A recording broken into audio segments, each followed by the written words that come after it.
Ahora sí. La siguiente son fuerzas de London. Viento. Ay, güey. Espérenme, eso me quedó bien feo.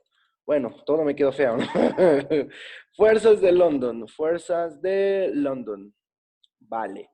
Eh, las fuerzas de London son llamadas dipolos instantáneos, a diferencia de las fuerzas de Van der Waals, que son llamadas dipolos permanentes. Recuerda, ¿por qué son dipolos permanentes? Porque siempre va a haber una molécula que va a tener una carga parcial positiva y siempre va a haber una con una carga parcial negativa, que va a generar que esa atracción, lo que le comentaba aquí al compadre, esa polaridad siempre se mantenga. Es decir, siempre va a estar presente esa fuerza.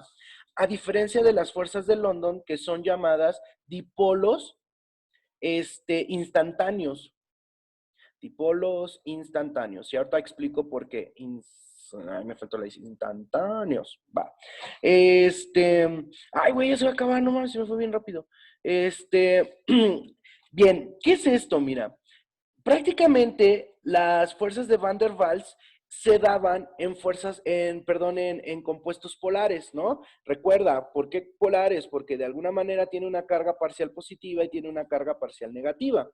Eso para las fuerzas de Van der Waals, pero para las fuerzas de London prácticamente van a ser para moléculas apolares, apolares, es decir, no tienen una polaridad definida. Ejemplo, el cloro 2, que de hecho ya lo manejamos también de hecho siempre me gusta utilizar los mismos ejemplos porque conforme vamos avanzando, vamos entendiendo un poco más. Y este cloro 2 ya nosotros habíamos visto en la estructura de Lewis, que era prácticamente pues, un cloro unido a otro cloro.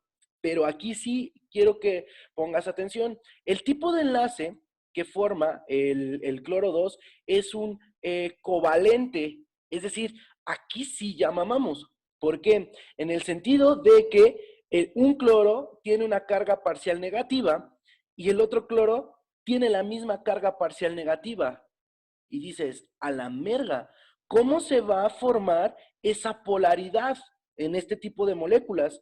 ¿No? En este tipo de moléculas apolares. Mira, chécate. ¿Cómo funciona esto? Aquí sí, esta no es tan difícil, pero chécate. Tengo una molécula, o tengo estas dos moléculas, ¿no? De cloro 2. Ay, güey, le borré. Tengo esas moléculas de cloro 2. Bien. Supón que aquí va a llegar otra molécula de cloro 2. Igual, lo mismo, con una carga parcial negativa y la otra con una carga parcial negativa. Bien.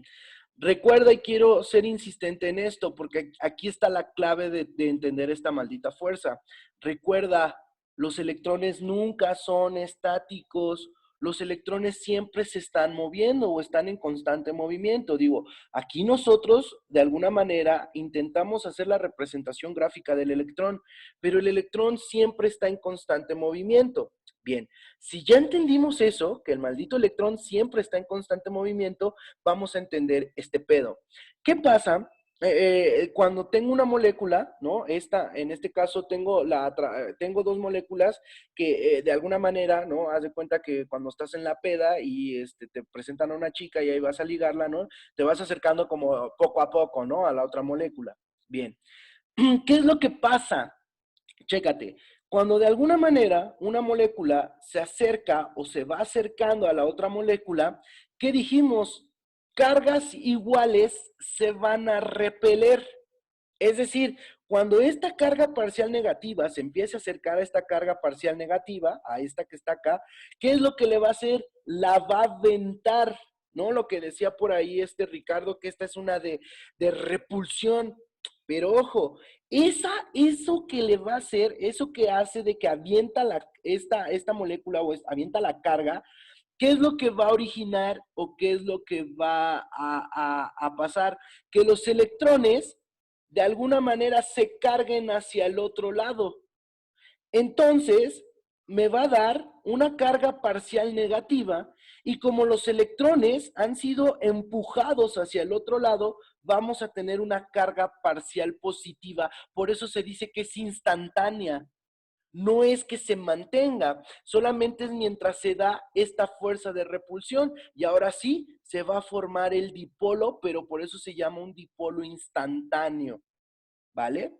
Entonces, de esa manera, bueno, y esta es la segunda fuerza, las fuerzas de London. Y de hecho tú ya, bueno, sí me entendiste y queda claro, ya entendiste por qué las fuerzas de London son muy débiles. Porque, ¿qué es lo que pasa? Cuando venga otra molécula de cloro hacia acá, ¿qué es lo que va a hacer, por ejemplo, acá?